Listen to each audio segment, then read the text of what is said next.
Hello and welcome to the point. రీసెంట్గా అనంత్ అంబానీ రాధికాల వివాహం అంగరంగ వైభవంగా జరిగింది. ప్రపంచమంతా చూసింది, దేశమంతా కూడా ఈ వివాహంలో ఒక భాగం అయినట్టుగా భావించిన విధంగా సోషల్ మీడియా అంతా కూడా హల్చల్ నడిచింది. అయితే ఇదే సమయంలో అనంత్ రాధికాల ఫోటోలు కానీ చిన్న చిన్న వీడియోలు కానీ తీసుకుని చాలా దారుణంగా కామెంట్లు పెట్టి ట్రోల్ చేసి చాలా అవాంఛనీయ కామెంట్స్ చేసిన వాళ్ళు, దాంతో సునకానందం పొందిన వాళ్ళు చాలామంది ఉన్నారు.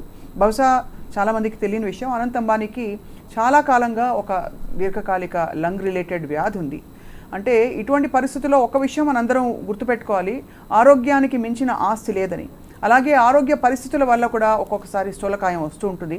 వాళ్ళని ఇన్సెన్సిటివ్గా కామెంట్ చేయడం వల్ల అది మన సంస్కారం, కుసంస్కారం బయటపడుతుందని గ్రహించుకోవాలి. ఇవాళ ఈ సెన్సిటివ్ ఇష్యూని చాలా సగౌరవంగా, అంటే ఆరోగ్యపరమైన సమస్యల్ని ఏ విధంగా మనం ముందు జాగ్రత్తతో ట్యాకిల్ చేయాలనే అంశంపై మాట్లాడబోతున్నాం in view of this recent public debate. So మనతో పాటు ఇప్పుడు ప్రస్తుతం ఐ డ్రీమ్ స్టూడియోస్లో ఉన్నారు డాక్టర్ విజయ్ భాస్కర్ గారు, ప్రముఖ orthopaedician, and Ravi Helios hospital MD గారు. నమస్కారం సార్. అండ్ వనజ రామశెట్టి గారు, she is an influencer, cancer survivor, motivational speaker, nutritionist and what not. Vanaja గారు, thank you so much for joining us, ma'am. Yeah, first of all sir, doctor Vijay Bhaskar గారు, అనంత్ అంబానీ గారికి నిజంగానే ఆరోగ్యపరమైన సమస్య ఉంది. చాలా ఇన్సెన్సిటివ్గా కొంతమంది కామెంట్స్ చేయడం మీరు చూసుంటారు. అంటే రకరకాల చెప్పడానికి కూడా మాటలు రావట్లేదు. What you feel sir? Obviously they see the body defaming, body shaping గురించి కామన్గా సొసైటీలో అన్నెసర్లీ మాట్లాడే వాళ్ళు ఎక్కువగా ఉంటారు. బట్ ప్రాక్టికల్గా మనం ఆ వ్యక్తిలో జరిగిన బాడీ చేంజెస్లో కానీ, సిస్టమిక్ చేంజెస్లో కానీ వాటిని పట్టించుకుంటే మనం బాధాకరంగా ఉంటుంది. ఎందుకంటే asthma is a chronic disease, lifelong, పుట్టినప్పటి నుంచి చనిపోయేంత వరకు ఆ డిజీజ్ ఎక్కడికి పోదు. బట్ ఆబ్వియస్గా దానికి ఆల్టర్నేట్ ట్రీట్మెంట్ కూడా ఏం లేదు except steroid. That is initially మనం ఇన్హేలింగ్ స్టెరాయిడ్స్ తీసుకుంటాం, కంట్రోల్ కాకపోతే ఓరల్ స్టెరాయిడ్స్ తీసుకుంటాం, సమ్టైమ్స్ ఎమర్జెన్సీలో ఐవి స్టెరాయిడ్స్ ఇస్తాం. సో దీనివలన మనకు ప్రాక్టికల్గా చూస్తే ఈ స్టెరాయిడ్స్ ఎఫెక్ట్ అన్నది ఒబేసిటీ మీద బాగా ఎఫెక్ట్ పడుతుందండి. So that is the reason even వాళ్ళ పేరెంట్స్ కూడా 2-3 సార్లు చెప్పుకోవడం జరిగింది. To take care of the children, parents ఎంత కేర్ఫుల్గా ఉండాలన్నది తను చెప్పడం కూడా మనం ఎన్నో పత్రికల్లో చూసాం. సో ఆబ్వియస్గా ఒబేసిటీ ఈజ్ ఇన్వేరియబ్లీ అతని తప్పు కాదు. అంటే people think that being a rich is over eaten, over fed అని అనుకుంటారు, కానీ that is not truth. The truth is it increases the hunger because of the steroid infusions. So that is the main reason he attain that obesity. 208 kgs వరకు first స్టేజ్లో వచ్చింది. తర్వాత ఈ reduce to 105 kgs and again now we regain to 188 or 190 kgs, something like that. So obviously it's a medical problem. It is nowhere related with richness or habits and anything. కానీ చాలా దురదృష్టకరం. వనజ గారు, మీరు చూసుంటారు, అంటే చాలా ఇన్సెన్సిటివ్ కామెంట్స్ పోస్ట్ చేయడం కొంతమంది, మరి కొంతమంది ఇతనికి ఆస్తి ఉంది కానీ ఏసీలో నిద్రపోలేడు, ఇలాంటి అంటే అనాలిసిస్లు చేసి రకరకాల వీడియోలు పెడుతున్నారు.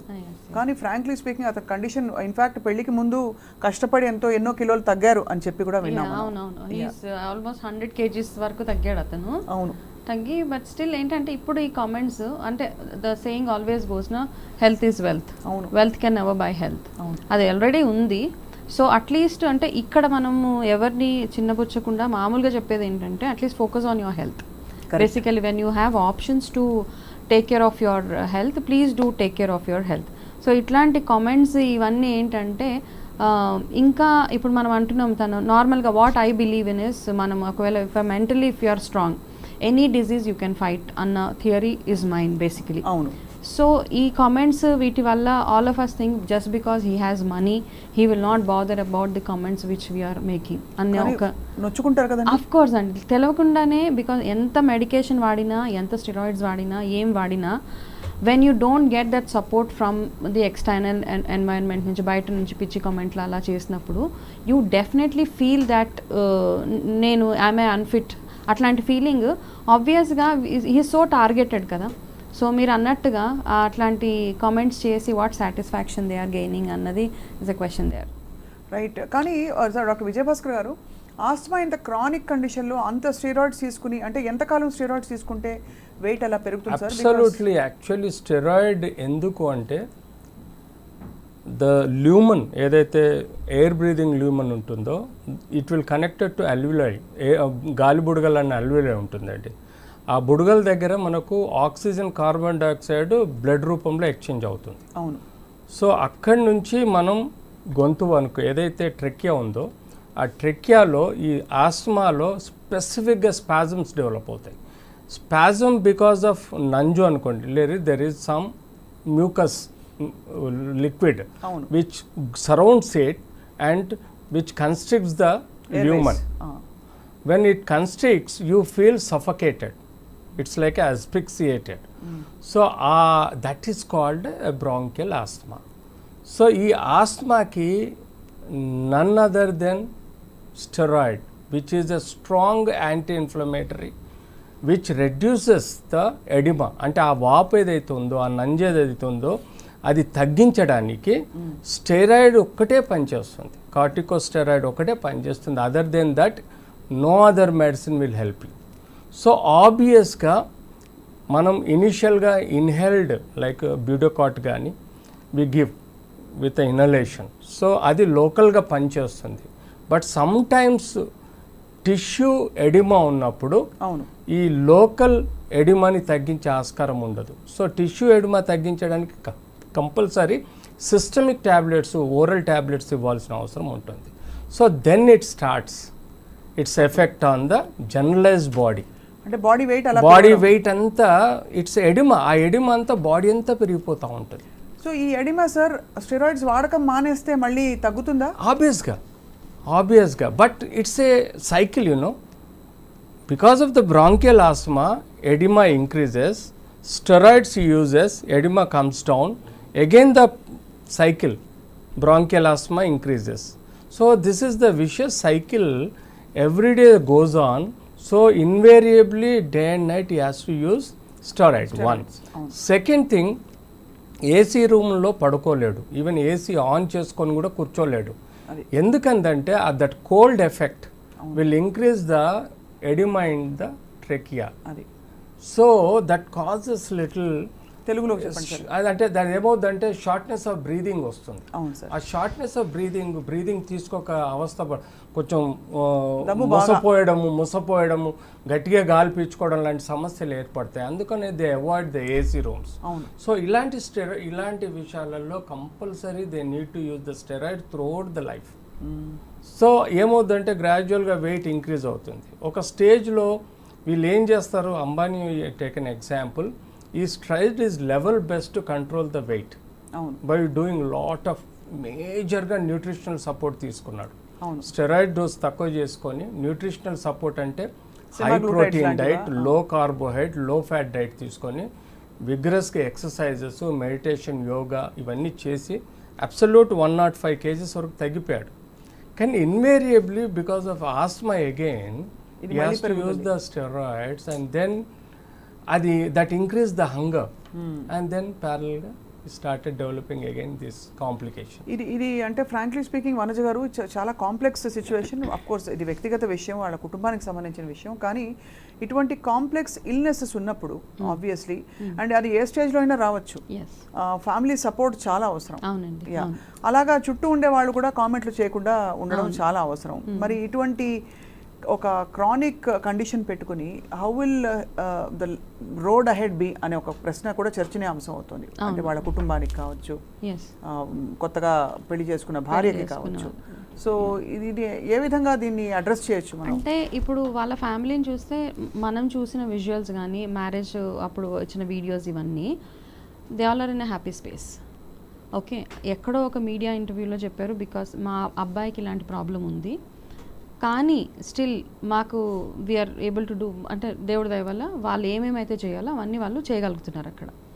రెండో పాయింట్ ఏంటంటే ఆ అమ్మాయి కూడా Radhika happily she married him, ఇష్టంగానే చేసుకుంది, అక్కడెక్కడ కష్టం లేదు అక్కడ, బికాస్ తన కూడా well to do family and ఆ అబ్బాయి కండిషన్ తెలుసుకుని చేసుకున్న పెళ్ళి కాబట్టి ఇక్కడ మిగతా జనాలందరూ చాలా ఎగ్జైట్ అయిపోయేసి ఏవేవో పిచ్చి కమెంట్లు రకరకాల ఇష్యూస్ రేజ్ చేసి ఏదో ఇంకా అంటే ఎక్స్ట్రీమ్స్ అనమాట, అంటే దే ఆర్ ఆల్రెడీ ప్రిడిక్టింగ్ అతని ఫ్యూచర్ని ప్రిడిక్ట్ చేసేసేలాగా మనం కామెంట్ చేస్తున్నాం. అది బట్ ఐ థింక్ ఎక్కడో ఒక దగ్గర వాళ్ళ entire family they know the situation, వాళ్ళు ఎంత ఎక్స్టెంట్ దాకా అబ్బాయిని సేఫ్ గార్డ్ చేయగలుగుతారు అన్నది వాళ్ళకి వెల్ అవేర్ ఆఫ్ ఇట్. అవును, కాబట్టి ఐ థింక్ వాళ్ళు ధైర్యంగానే ఉన్నారు, okay he will survive for longer అన్న ఆలోచన అవన్నీ వాళ్ళు I think they would have planned it well ahead. Correct, అవును, ప్లాన్ చేసి I think best medical experts అందరూ వాళ్ళ దగ్గరే ఉంటారు కదా సార్. Obviously. సో ఏం But because of this obesity also there'll be lot of complications like diabetes, one of the most prone for it. So diabetes, hypertension and certain cancers and moreover systemic like hepatic changes, liver lo ఎక్కువగా fatty changes వస్తూ ఉంటాయి. So ఇది కిడ్నీలో కొంత keto acidosis లాగా వచ్చే ఆస్కారం ఉంటుంది, ఎందుకంటే is trying to take more protein food. అవును, సో కార్బో తగ్గించి ప్రోటీన్ ఫుడ్ తీసుకుంటే కిడ్నీస్ కూడా డ్యామేజ్ అయ్యే ప్రమాదం.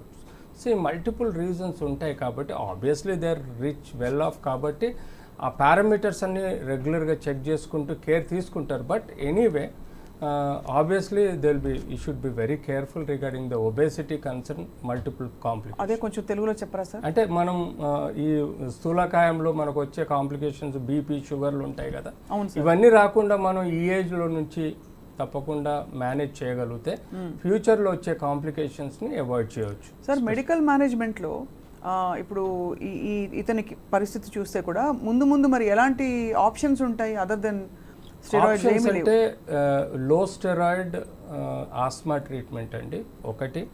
రెండవది సర్కమ్స్టెన్సెస్ని అనుకూలంగా చూసుకోవాలి. Certain weathers is not suitable for it.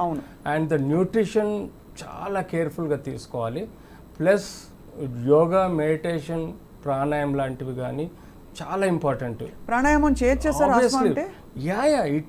It increases the capacity of the lungs.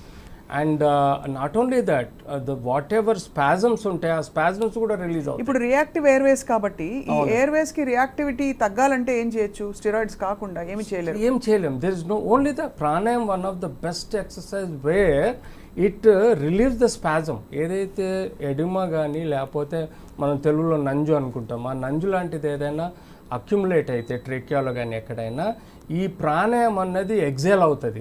ప్రాణాయామం అన్నది అది తోసిపడేస్తుంది అనమాట.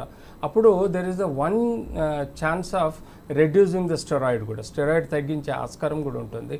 ప్రాణాయామం, యోగా, మెడిటేషన్ లాంటివి కూడా definitely it will helping for the treatment point of. ఇవన్నీ ఆస్మా అనేవి జెనెటిక్గా సంక్రమిస్తాయి sir? There is genetic hereditary ఉంది. హెరిడిటరీ సో ఇప్పుడు మళ్ళీ అంటే ఫర్దర్ నెక్స్ట్ జనరేషన్ కూడా ముందు నుంచి జాగ్రత్తగా ఉంచుకోవాల్సిన అవసరం ఉంటుంది. పాసిబిలిటీ 100% జెనెటిక్గా ఉంటుంది, హెరిడిటరీ వచ్చే ఛాన్స్ ఉంటుంది. సో జీన్స్లో compulsory it will continue. Apart from the hereditary కూడా డెఫినెట్లీ ఇట్ విల్ కంటిన్యూ. అవును. వనజ గారు, ఓవరాల్గా అసలు ఆరోగ్యం చాలా ఇంపార్టెంట్ అని ఇలాంటి సందర్భాలు వచ్చినప్పుడు మరోసారి మనం గుర్తు చేసుకుంటూ ఉంటాం. సో అసలు అంటే ఓవరాల్ హెల్త్కి లేదు ఇలా లైఫ్ ప్లాన్ చేసుకుంటున్నప్పుడు ముఖ్యంగా తీసుకోవాల్సిన జాగ్రత్తలు ఏంటండి? అంటే ఇదేమి రాకెట్ సైన్ అయితే కాదండి. మనం ఎలా ఉండాలి అన్నది మనందరికీ తెలిసిందే. యాక్చువల్గా అందరికీ తెలుసు. కాకపోతే ఏంటంటే మనం తెలిసి చేసే తప్పులు, మన క్రేవింగ్స్ని కంట్రోల్ చేసుకోలేక ఇంకొకరిలాగా మనం ఉండాలి అన్న ఒక అంటే we want to be like others అనమాట. వేరే వాళ్ళలాగా మన లైఫ్ స్టైల్ మార్చుకోవాలి. అది ఆహార విషయంలో అవ్వచ్చు, లైఫ్ స్టైల్ విషయంలో అవ్వచ్చు. అయితే when we only focus on food మీద ఫోకస్ చేస్తే ఎవరో ఎక్కడో ఏదో ఫ్యాన్సీ ఫుడ్ తిన్నారు, కాకపోతే మేము కూడా అదే లాంటి ఫుడ్ తినాలి అని అంటే ఇప్పుడు వీళ్ళని పక్కన పెట్టేస్తే, బికాస్ వాళ్ళకి అన్నీ ఉన్నాయి, వాళ్ళు ఏం కావాలంటే అది చేసుకునేంత స్తోమత, ఫెసిలిటీస్ అన్నీ ఉన్నాయి. కాబట్టి వాళ్ళని అనవసరంగా వాళ్ళని టార్గెట్ చేసి మాట్లాడడం అందరూ పక్కన పెట్టేస్తే మన గురించి మనం ఆలోచించుకుంటున్నప్పుడు ఏమవుతుందంటే ఇప్పుడు వేరే వాళ్ళని చూసి మన ఇంట్లో ఉన్నవే తినాలి. సీజనల్గా వచ్చేవే తినాలి. మన కల్చర్లో ఏదైతే ఉందో, చాలామంది టీ తాగకూడదు, కాఫీ తాగకూడదు అంటే I don't agree with all those thing. మీ తరతరాల నుంచి మార్నింగ్ ఒక కప్ ఆఫ్ టీ తాగుతుంటే please go ahead with it. దాన్ని మైనస్ చేసేసి మీరు ఏదో గ్రేట్గా అన్నం చూడగానే దీంట్లో కార్బ్స్ ఎక్కువ ఉంటాయి అనేసి మానేయడం అవన్నీ కాదు. మన కల్చర్లో ఏదైతే ఉందో అదే తింటూ బ్రతికాం కాబట్టి అట్లాంటి ఫుడ్ని అవాయిడ్ చేయకండి. యాక్చువల్గా ఆ అవాయిడ్ చేసే ప్రాసెస్లో we are adding more junk to our plate. అది is what I feel. And ఇంత ఒబేసిటీ వచ్చాక అంటే for whatever reason steroids వల్ల అవ్వచ్చు, మరి దాన్ని రివర్స్ చేసే మార్గాలు మీ వైపు నుంచి మీరు న్యూట్రిషనిస్ట్గా ఏం చెప్తారంటే?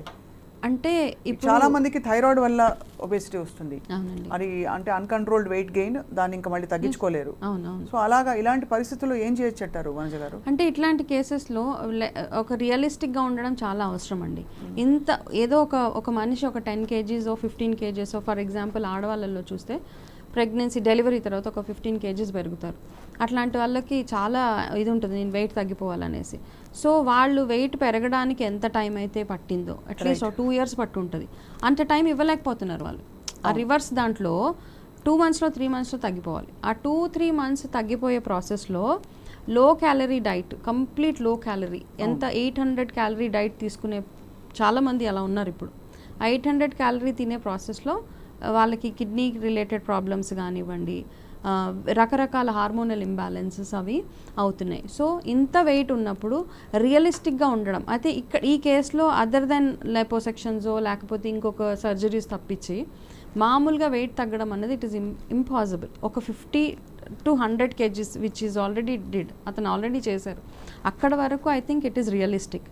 బియాండ్ దట్ అంత దీనిగా అవ్వదు. కానీ 50 to 100 కిలోల బరువు మోయడం అంటే కూడా ఎంత కష్టం కదా సార్ శరీరానికి. నడకలో తేడా వచ్చేస్తుంది, బ్రీదింగ్ లో, and will develop osteoporosis, vitamin D, calcium deficiency problems, and bones crunch అయిపోతాయి, మెత్తగా ఉంటాయి.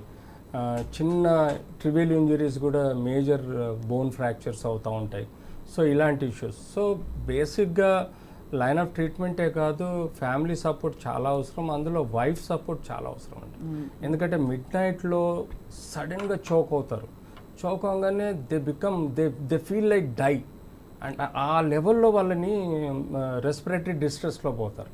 అప్పుడు కనీసం వైఫ్ ఎమర్జెన్సీ ట్రీట్మెంట్ ఇచ్చి కౌన్సిలింగ్ చేయగలిగితే definitely you will come out of that. It's nothing, it's not like a heart attack అండి. It is a temporary spasm causes to choke you, but కొంత సేపట్లో within the time లో if you take a little inhalation with a steroid or something like that, immediately spasm తగ్గిపోద్ది. But ఆ spasm బాధ తట్టుకోలేక సైకలాజికల్గా చాలా డిప్రెషన్లో పోయి sometimes you feel like to die. ఆ లెవెల్ నుంచి బయట తీసుకురావాలంటే ఓ companionship is the most important. అంటే పక్క నుండి ఇట్స్ ఓకే నేను ఉన్నానని చూసుకునే వాళ్ళు చాలా అవసరం. ఫ్యామిలీ సపోర్ట్, ఐ మీన్ అది లేనిది అసలు ట్రీట్మెంట్ కూడా పనిచేయదు. So it is most important. So ఇవన్నీ అయితే ఆబ్వియస్లీ ఆయన భార్యగా అన్ని చెప్పుంటారు, బ్రీఫ్ చేస్తుంటారు, డాక్టర్స్ కూడా చెప్పిస్తారు మొత్తం అంతా కూడా. Together friends since many years. అవును, that is true. So she is aware of it. అవును, తనకు తెలుసు, అన్ని విషయాలు తెలుసు కాబట్టి నేర్చుకొని కూడా ఉంటుంటుంది. నాకేమనిపిస్తుంది అంటే ఇట్లా మ్యారేజ్ ఒక రిలేషన్షిప్లో వెళ్ళినప్పుడు మనకు ఒక హోప్ వస్తుంది, వాళ్ళ కోసం నేను హెల్తీగా ఉండాలి, యాక్టివ్గా ఉండాలి అన్న ఆ హోప్, దాంతో కూడా మనకి హాఫ్ హీలింగ్ అయిపోతుంది ఫస్ట్ థింగ్. కాబట్టి I think that is one of the reason తను హ్యాపీగా మ్యారేజ్ చేసుకున్నాడు. We should wish him long life, all of us. Oh absolutely, అందరూ ఆయనకి మంచి జరగాలి, ఆయన దీర్ఘకాలం ఉన్న పరిధిలో ఆరోగ్యంగా ఉండాలని కోరుకోవాలి సార్. సార్, ఇలాంటి ఒబేసిటీ అండ్ ఇలాంటి ఆస్థమాటిక్ అటాక్స్కు ఇదే స్లీప్ ఆప్నియా కూడా ఎక్కువ ఉంటుంది సార్ వాళ్ళకి? అబ్సల్యూట్లీ ఉంటుంది.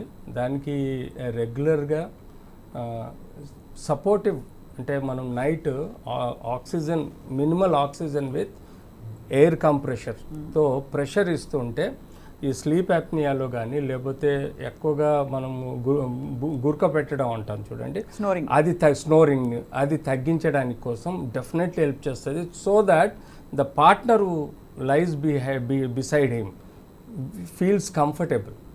సో అప్నియా థెరపీ అనేది చాలా ఇంపార్టెంట్ అండి, లేకపోతే ఇద్దరి లైఫ్ చాలా డిస్టర్బ్ అవుతుంది.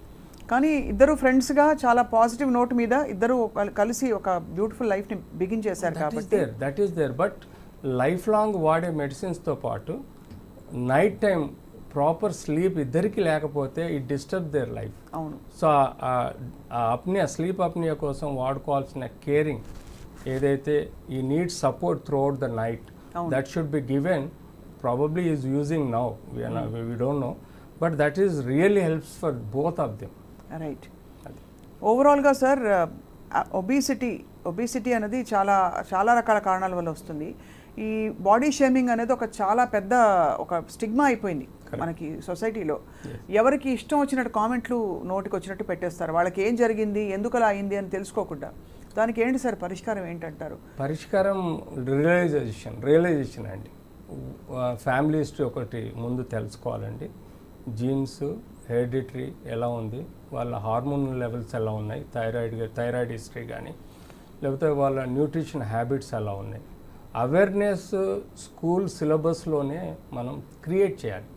What is fat, what is protein, what is carbohydrate, what are your minerals you should take per day, what is the amount of calories, ఎంత వాడుకోవాలి, క్యాలరీస్ మనం ఎంత వాడుకోవాలి, ఎంత కన్జంప్షన్ చేయాలి అనేది ఫస్ట్ స్కూల్ సిలబస్లో మనం చెప్పగలిగితే, పిల్లల్లో ఒక అవేర్నెస్ క్రియేట్ అయితే, అప్పటి నుంచే వాళ్ళు proper caring, at least 5th class నుంచి 10th క్లాస్ వరకు ప్రాపర్ కేరింగ్ వచ్చిన తర్వాత ఆబ్వియస్గా ఆ తర్వాత ఇండివిజువల్గా మెయింటైన్ చేయబడుతుంది. కానీ అది మన సిలబస్లో సరైన ప్రాపర్గా లేదు.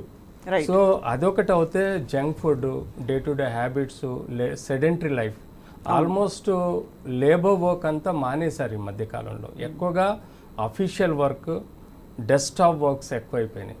దాంతోపాటు వర్క్ ఫ్రమ్ హోమ్లో పక్కనే కిచెన్ పెట్టేసుకొని చైర్లో కూర్చొని వర్క్ ఫ్రమ్ హోమ్ చేసుకుంటూ కంటిన్యూస్గా తినడం మొదలెడుతున్నారు. అవును. That is the one reason where most of the software engineers are leading in to obesity అండి. అండ్ మోర్ ఓవర్ యూట్యూబ్ వచ్చిన తర్వాత ఎవ్రీ వన్ ఇంట్లో చేతిలో పెట్టుకొని తినడం మొదలెడుతున్నారు. సో ధీరుభాయ్ అంబానీ ఇప్పుడు ఒక జమాన కింద అన్నాడు, ఏమన్నాడు, దునియా నా ముట్టిమే అన్నాడు. అంటే ప్రపంచం అంతా నా చేతిలో ఉందని. ఆ ఫోన్ మనకు ఎంత అవసరమో అంత దరిద్రం కూడా ఇవ్వాలి. ఎందుకంటే మనల్ని అంత సెడెంటరీ లైఫ్లోకి దారితీస్తుంది. మనం చేయాల్సిన పని చేయటం లేదు. మనం ఈవెన్ బ్యాంకుకి వెళ్ళి రావడానికి కూడా ఇవాళ రేపు బ్యాంక్ వెళ్ళటం లేదు. కనీసం ఒక 20 క్యాలరీస్ బర్న్ చేయడానికి కూడా ఇంట్రెస్ట్ చూపించట్లేదు. సో అన్ని ఫోన్లో అయిపోతుంది. సోఫాలో కూర్చొని సెల్ ఫోన్తో అన్ని పనులు చేస్తున్నారు. So now day to day రేపు రోబోట్ టెక్నాలజీ ఇంకా ఇంప్రూవ్ అవుతే నాకు తెలిసి human will become another model, obese model. నాకు చెప్పి ఇంకా nobody will maintain their personality ఫిజికల్గానే అనిపిస్తుంది. కానీ ఇది ఈ సోషల్ స్టిగ్మా నుంచి మాత్రం బయటపడాలండి. ఆరోగ్య పరిస్థితులు, స్కిన్ కలర్, ఎన్ని రకాల. మొన్నటి వరకు మా సర్జరీస్లో కూడా మేము కష్టపడి సర్జరీ చేసేవాళ్ళం. ఈ మధ్య దానిలో కూడా రోబోట్ వచ్చేసి. అవును. What nonsense it is. అంటే we have to put the hands and cut the bone which gives us to utilize more calories.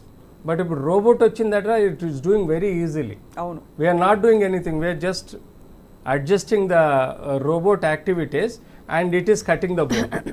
We are not cutting the bone. So ఫ్యూచర్లో నాకు తెలిస్తే ద అమౌంట్ ఆఫ్ క్యాలరీస్ సైకలాజికల్గా burn అవుతాయి కానీ ఫిజికల్గా burn అవ్వవు. అది బ్రెయిన్లో ఫ్యాట్ ఉంటే అది బర్న్ అవుతుంది, అంతేగాని ఫిజికల్గా బ్రెయిన్ డ్రైన్. సో వనజ గారు, ఆబ్వియస్లీ మీరు అన్నట్టు ఇందాక ఎంత అపర కుబేరులైనా కూడా వాళ్ళు హ్యూమన్ బీయింగ్స్, ఎమోషన్స్ ఉంటాయి. తల్లిదండ్రి కూడా చాలా, అంటే వాళ్ళ దాకా ఈ చిన్న చిల్లర కామెంట్లు పెట్టేవి, జనం పెట్టేవి వెళ్ళకపోవచ్చు, కానీ ఐ డోంట్ థింక్ వాళ్ళు చూడరు కూడా, ఫస్ట్ చూడకపోవచ్చు. అంటే ఆమె అంత లీడర్షిప్ అండ్ అంత పాజిటివిటీ వాళ్ళిద్దరిలో కనిపిస్తుంది. ముఖేష్ గారు అండ్ నీతా అంబానీ గారి మొహాల్లో ఎప్పుడు కూడా ఒక రేడియన్స్ ఉంటుంది.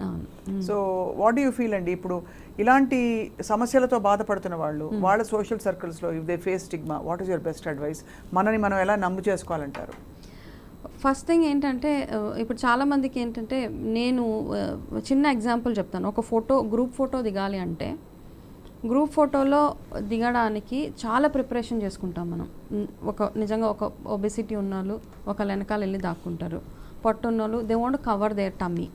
అయితే ఇక్కడ మెయిన్ ప్రాబ్లం ఏంటంటే ఆడవాళ్ళకు కూడా మనల్ని మనం యాక్సెప్ట్ చేసుకోవడం ఎప్పుడైతే ఆపేసామో హార్మోనల్ ఇంబ్యాలెన్సెస్ కానీ పీసీఓడి ఇష్యూస్ ఇవన్నీ ఎందుకు వస్తున్నాయంటే ఫస్ట్ ఆఫ్ ఆల్ మిమ్మల్ని మీరు యాక్సెప్ట్ చేసుకోవట్లేదు. అవును. ఆ యాక్సెప్ట్ చేసుకొని ప్రాసెస్లో మీ బాడీలో అయ్యే చేంజెస్ కానీ స్ట్రెస్ వల్ల, అంటే నేను వాళ్ళలాగా లేను వీళ్ళలాగా లేను ఆ కంపారిజన్ వదిలేసి మనం ఇలాగే పుట్టాం, దిస్ ఇస్ వాట్ ఐఎమ్, ఈ పుట్టిన తర్వాత నా బాడీ ఎలా ఉన్నా ఫస్ట్ మనల్ని మనం యాక్సెప్ట్ చేసుకోకపోతే the world also will not accept you. ప్రపంచం కూడా మిమ్మల్ని యాక్సెప్ట్ చేయదు. అవును. That is what we need to believe. అంటే మనం నడిచే నడకలో మాట్లాడే మాటల్లో చేసే పనుల్లో మీరు ఆ కాన్ఫిడెన్స్ చూపించినప్పుడు ఎంత ట్రిపుల్ ఎక్సెల్ సైజ్లో ఉన్నా మీరు కాన్ఫిడెంట్గా ర్యాంప్ వాక్ చేయొచ్చు. సో అది మనం అర్థం చేసుకొని డూ యువర్ బెస్ట్. అన్నం తినేటప్పుడు మీ బెస్ట్ మీరు చేయండి, జంక్ తినకుండా మీ బాడీకి మీరు న్యాయం చేస్తున్నారా అన్నది ఒక్కటే అక్కడ మ్యాటర్ అవుతుంది. అండ్ చేతిలో లేనిది ఎక్కువ స్ట్రెస్ అవ్వకుండా, ఇక్కడ స్ట్రెస్ వల్ల కూడా వెయిట్ ఎక్కువ పెరుగుతుంది. అంతే, మన చేతిలో లేనిది నేను ఇలాగే ఉంటాను, నాకు ఒక చేయి లేదు అది రాదు అన్న దాంతో మనం you have to accept it. అవును. సో అలా ఉన్నప్పుడు you will see a healthy, because డబ్ల్యూహెచ్ఓలో ఒక అనాలిసిస్ ప్రకారం by 2050 not 2050 by 2035 50% of India will be obese. ఇప్పుడు ఆల్రెడీ 40% దాకా వచ్చినట్టు అనిపిస్తుంది. అయిపోయింది. ఎందుకంటే సార్ 10 మందిలో కనీసం 9 బాగా లావుగా ఉంటున్నారు. అన్ఫార్చునేట్లీ అలా అయిపోయింది. అంటే మన లైఫ్ స్టైలే మారిపోయింది పూర్తిగా. సో ఇంకోటి ఆస్మాలో one of the most important, every individual should undergo allergens test అండి. వాట్ అలర్జీ ఆర్, దేనివల్ల నీ ఎయిర్వేస్ రియాక్ట్ అవుతున్నాయి. సో అలర్జెన్స్ తోటి కూడా ఈ bronchial asthma is most common. ఇప్పుడు ఉందండి ఆ టెస్ట్ ఇక్కడ ఇండియాలో. I think I mean most of the ఇప్పుడు బాగా dust immunology. So immunological system derail అవటం వల్లనే ఈ అలర్జెన్స్ తోటి ఈ గెట్స్ బ్రాంకియల్ ఆస్మా. సో ఇది హెరిడిటరీ అంటే మరి తల్లిదండ్రుల నుంచి it's one of the cause. Hereditary one of the cause genes, hereditary, and then అక్వైర్డ్లో డ్రగ్స్తో వస్తాయి, కొన్ని వెదర్తో వస్తుంటుంది, పొల్యూటెంట్స్ తోటి వస్తుంది. అందులో వన్ ఆఫ్ ద కారణం ఈజ్ అలర్జెన్స్ అండి. సో ఇవన్నీ మనసులో పెట్టుకొని yearly at least if you are prevalent for this disease మీరు ఏం చేసుకోవాలంటే ఒకసారి అలర్జెన్స్ టెస్ట్ చేసుకుంటే బాడీకి దాదాపుగా 400 to 500 ఐటమ్స్ మనం అలర్జెన్ టెస్ట్ చేసుకొని దాని నుంచి మనం కేర్ఫుల్గా ఉంటే ఈ బ్రాంకియల్ ఆస్మాని కొంతవరకు కంట్రోల్ చేయొచ్చు, లేకపోతే రాకుండా కూడా చేయొచ్చు. రైట్. మొత్తానికి అంటే వాళ్ళకి ఒక happy long life, healthy long life ఉండాలని కోరుకుంటున్నాం. అట్ ద సేమ్ టైం ఇన్సెన్సిటివ్గా కామెంట్లు పెట్టి తెలిసి తెలియకుండా నోటికి వచ్చినట్టు మాట్లాడేవాళ్ళు, కామెంట్ చేసే వాళ్ళకి మాత్రం తప్పకుండా కొంత మేల్కొల్పు జరగాలి. ఇది ఏదో ట్రోలింగ్ చేశారని చెప్పి కేసులు పెట్టి సాల్వ్ అయ్యే ఈ కుసంస్కారం సాల్వ్ అవ్వదు. అక్కడికక్కడ బహుశా కొరడా జుడిపించి ఏదో ఒక యాక్షన్ తీసుకున్నట్టు అవుతుంది, కానీ లోపల నుంచి వాళ్ళకి మార్పు రావాలి, పరివర్తన రావాలంటారు. సీరియస్లీ. అంటే డోంట్ జడ్జ్ ఎనీబడి. అది ఆ ప్రాబ్లం మీ ఇంట్లో వాళ్ళకే రావచ్చు రేపు పొద్దున. అప్పుడు ఎట్లా డీల్ చేస్తారన్నది prepare yourself for the worst. అలాంటి సిచ్యువేషన్ నా ఇంట్లోనే వస్తే నేను ఏం చేస్తాను, ఏం చేస్తే ఇందులోంచి బయటపడతాను అన్న ఒక ఇప్పుడు, ఎందుకంటే ఇప్పుడున్న హెల్త్ కండిషన్స్ని చూస్తే ఏదైనా ఎవరికైనా రావచ్చు. ఇందాక డాక్టర్ గారు చెప్పారు ఆల్ హెయిల్ అండ్ హెల్దీ, ఆయనకి లంగ్ క్యాన్సర్ వచ్చిందని. అది సో ఎవరికైనా ఏదైనా రావచ్చు. బట్ చాలా ఇన్ఫర్మేటివ్గా చెప్పారు సార్. మొత్తానికి అయితే పరిష్కారం లేదంటారు, దీర్ఘకాలిక ఓన్లీ మేనేజ్మెంట్ ఒకటే ఉంటుందంటారు ఇలాంటి కండిషన్స్కి, క్రానిక్ కండిషన్స్. ఆబ్వియస్గా any disease once it is confirm treating is prevention. అంటే ఆబ్వియస్గా చిల్డ్రన్స్లో యూజువల్గా కోల్డ్ ఐటమ్స్, ఐస్ క్రీమ్స్, ఈ చాక్లెట్స్, కోల్డ్ ఐటమ్స్ ఏవైతే ఎక్కువగా తీసుకుంటే కూడా invariably it will provoke it. అవును, this no doubt. That way you can prevent it. So చలికాలంలో ఇలాంటి వాళ్ళు ఎక్కువ చలికాలంలో చలిలో కానీ ఎక్కువ తిరగకుండా వీలైనంత వరకు మంచి బ్లాంకెట్స్ కానీ ఏమైనా తీసుకొని కేర్ఫుల్గా ఉండడం, చలికి ఎక్స్పోజ్ కాకుండా చూసుకోవడం, అలర్జిక్ ఐటమ్స్కి దూరంగా ఉండడం. ఈవెన్ కొంతమందికి టమాటో కూడా పడదండి, ఆ టమాటో కూడా అలర్జీగా తయారైపోయి వాళ్ళకి ఎడిమా డెవలప్ అవుతుంది. So example like that there so many allergens. So అవన్నీ రూల్ అవుట్ చేసుకోవడం, వాటి నుంచి దూరంగా ఉండడం, కేర్ఫుల్గా ఉండడం, పల్మనాలజిస్ట్ కానీ ఫిజిషియన్తో రెగ్యులర్గా కాంటాక్ట్లో ఉండడం. So that will definitely helps to control the disease. Right. Doctor Vijayabhaskar గారు మీకు ధన్యవాదాలు సార్. నమస్కారం. వనజ గారు మీకు కూడా ధన్యవాదాలు. చాలా అంటే సున్నితంగా సెన్సిటివ్ ఇష్యూని మనం ప్రజలకు తెలిసే విధంగా మీరు మాట్లాడేందుకు ధన్యవాదాలు. Thank you very much. నమస్కారం.